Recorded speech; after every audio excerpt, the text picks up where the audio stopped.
Yo, yo, what's up? This is Alexis G, aka Alexis Grimaldo. Just wanted to, I got hundreds of emails requesting what I use in my rig when I play live, so I figured I'd do a little gear rundown, and nothing really top secret here, but anyways, here it is for the nerds out there. You can check out what I use. So basically I'll start with the bass.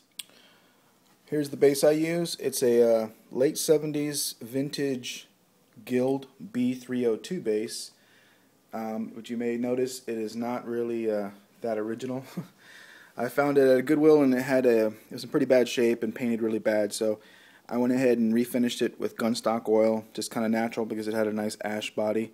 So I went ahead and wanted to see that beautiful wood underneath, and I went ahead and made a pick guard out of an old cafeteria tray and basically made it like a Music Man. So I put a Seymour Duncan Alnico bass humbucker, like a Music Man pickup in it, a passive, just basic volume and tone knob.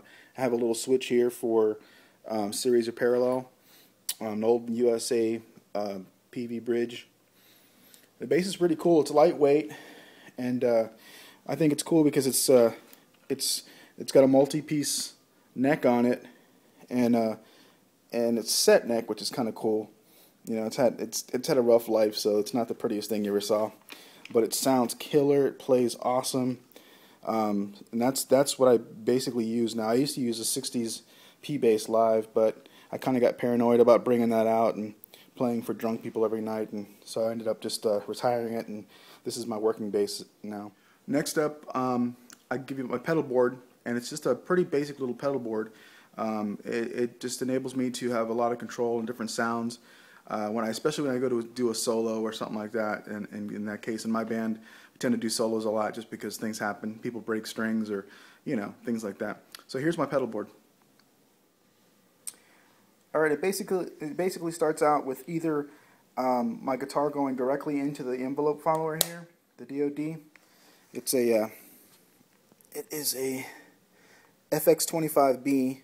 Not my favorite envelope filter by far, but still, it does pretty good. I went ahead and modified it so it has a little more output when engaged, because stock it was kind of weak sounding. So I went ahead and modified it. And then next in line is a fab tone pedal, which was designed for guitar, but is a pretty wicked fuzz for bass. So I love it. It's got plenty of low end and a lot of crazy fuzz sound. Made famous by Larry Graham. And if you don't know who Larry Graham is, then just turn off this video and just go shoot yourself in the head. Anyways, next up is a old Japanese Boss BF2 flanger, broken as you can see. I went ahead and tweaked this a little bit too. Not really for a traditional flanger sound, but more like a flying saucer type sound, self-oscillating kind of deal. And it's just for, you know, the ends of solos or some dramatic shit, you know, on stage.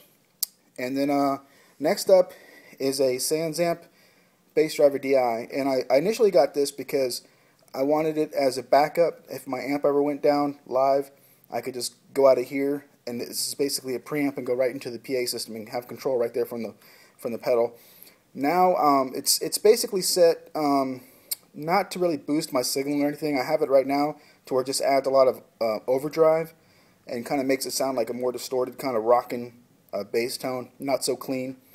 And from there, I go out into a Ernie Ball Jr. volume pedal, and this pedal I use to control the overall volume on stage, which can fluctuate depending on from song to song, or just, you know, sometimes it sounds louder, sometimes it doesn't. So I use this as an overall after everything. This unit up here is actually an AKG wireless that I use on occasion, and there's the plug for it. I either go straight from that plug and right into the envelope filter, or right now, like, I have a cord, depending on the night, depending if I feel like I'm going to need wireless or not.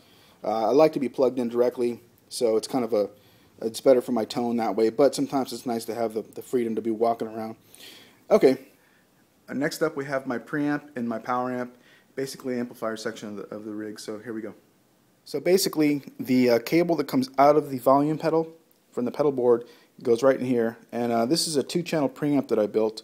This white side is more of a vintage Portaflex Ampeg B15N with the with the switches on it from the later 70s kind of circuit. It uses a 6SL7 preamp tube, so it's kind of a more vintage kind of Motown type of tone. For the band situation, I play a lot of rock music, so this is another preamp within the same design. This is actually a copy of a Alembic F2B preamp, and it's a tube 12AX7 kind of preamp. Real simple. You got your volume, your treble, your mid, your bass, and your master volume. I kind of have a little master volume thing going on. But anyways, this preamp has a really cool, pure tube kind of sound, and my pedals sound great going into it. So from this preamp, I'm going to show you the back side of this just so you can get an idea of what's going on in the back. Alright, this is the back of my rack, and basically what happens is this is the preamp here, and out of the preamp it goes directly into this cool little unit. It's a DBX MC6 mini compressor, and it's a studio quality compressor desktop unit, and it's fairly small, and I don't have any more room in my rack for a shelf or anything, so I basically velcroed it here on the inside of the rack, and it stays there stationary. And it basically adds some nice compression to my sound, keeps everything nice and tight and smooth, and adds a little bit of sustain, and just makes it sound better to me, so I have it on all the time. And from there I go into the power amp. So I'll spin this baby around and we'll talk about the power amp.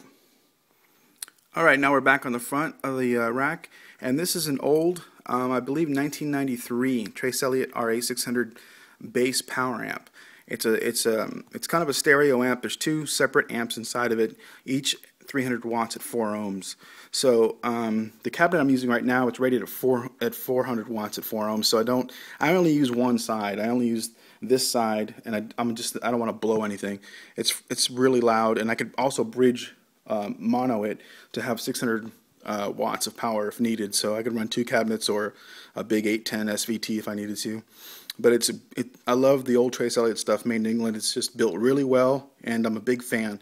Before this rig, I used the simple little 90s Trace Elliot combo, and it's beautiful, But I need a little more muscle on stage. We don't use a PA system. I don't go through the PA, so I need a little more guts. So basically, after the compressor, it goes into the input of this power amp, and through one side, and then after that, it goes into my MPEG 410 cabinet with a horn, and it's rated, like I said, at 4 ohms, 400 watts at 4 ohms. So I'm running it at 4 ohms, but I have the tweeter shut off. I don't use a tweeter ever.